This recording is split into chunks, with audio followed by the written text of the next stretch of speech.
It was a perfect Saturday morning for a short cross-country flight to a nearby untowered field.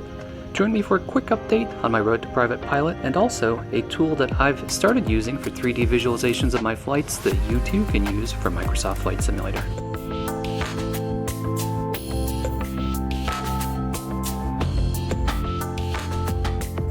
If you follow my channel, you'll know that I'm an avid flight simmer who's also a student pilot working on his private pilot license.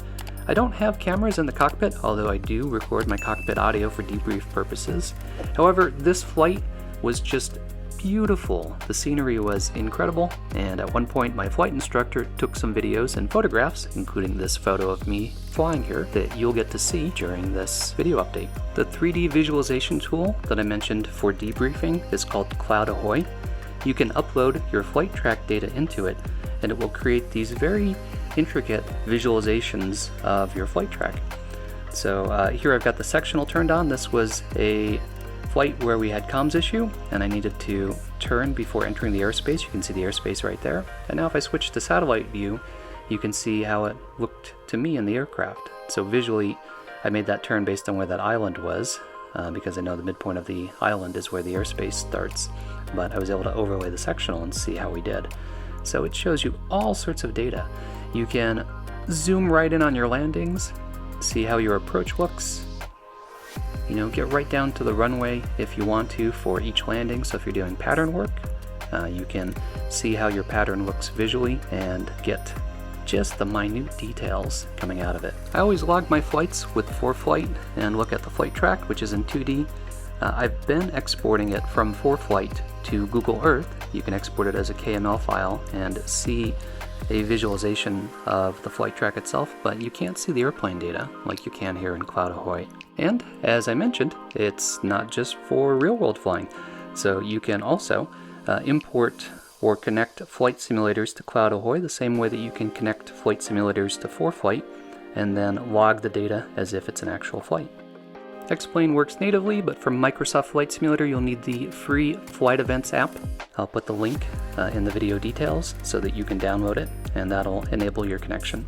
In addition to the traditional tools for planning for the cross-country flight, I also hopped into Microsoft Flight Simulator in VR and tried some different approaches to see what things would look like from different angles. And I think that's actually a really good tool because it lets you visualize and visually practice for how things are going to look. Here's the bend in the river, for instance, that I was looking for, but I could also see what the mountains would look like if I was flying at different altitudes above them. So that was great. It's nice to have this as another tool in my kit to prepare for flights.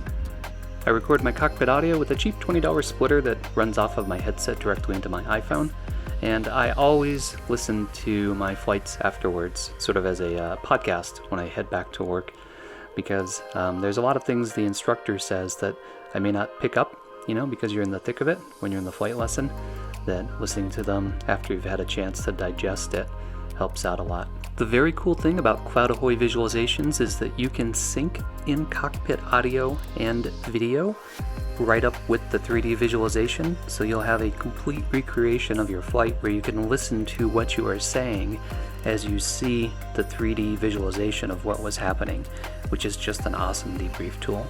So I've done that for you. I've got some clips and highlights from the flight along with some of the in-flight video and images that were taken, so just sit back and relax. I'll stop talking and just let you come along with me on this short cross-country flight. Wilkes-Barre approach, Skyhawk 5207 Quebec, just off Wyoming Valley, climbing through 3000, heading to Skyheaven 76 November. 5207 Wilkes-Barre approach, ident, Wilkes-Barre altimeter 3026. 3026 and ident, Skyhawk 07 Quebec. There's a good chance the fog's going to be over the field because it's right along the river. I guess we'll see what happens when we get there. Yep, there is a good chance. Skyhawk 5207 Quebec, no traffic observer 2 of you in Skyhaven, change about the frequency approved. Frequency change approved, 07 Quebec. Yeah, I don't think we're going to be able to do it, but we'll get a nice view at least. This is cool though. This is cool. I'll take a video, I'll send it to you. Oh, awesome, please. Yes. radar, doing that. Wow, this is really fogged in. Yeah. It's so cool. It is really cool. You can see all the turbines. Skyhaven traffic. It's Skyhawk 5207, Quebec. Reporting to the south at 3,300, fog over the field, Skyhaven. For approach, Skyhawk 5207, Quebec, 4 miles south of Skyhaven at 3,600, heading back to Wyoming Valley. Skyhawk 5207, Quebec, radar contact. Let's see, so we were on 7, we'll see where they are at, but we got Skyhawk 5207, Quebec, change your advisory frequency approved. frequency change approved, 07 Quebec. Traffic, Skyhawk 5207 Quebec, 5.5 miles north at 3,500, inbound for touch and goes, runway 7, Wyoming Valley. Wyoming Valley traffic, 07 Quebec, left downwind, runway 7, touch and go, Wyoming Valley. Valley traffic, Skyhawk 80471 is 3 miles to the northwest. We're going to be entering an upwind for runway 7, Wyoming Valley. Wyoming Valley traffic, 07 Quebec, left base, runway 7, touch and go, Wyoming Valley. Wyoming Valley traffic, 07 Quebec, final, runway 7, touch and go, Wyoming Valley. Alright, that was a lot of fun. It was just beautiful, and the pictures don't quite do it justice. The fog just sitting over the river first thing in the morning just looked amazing from a couple thousand feet. And just the whole scenery, the wind turbines, the mountains, everything looked great. And it's one of the things I love about flying. It's getting to see the world from a different perspective that you wouldn't normally get to do. So if you enjoy content like this, be sure to click that like button, leave me a comment, and don't forget to subscribe. It really helps the channel, and it's also a vote for more content like this.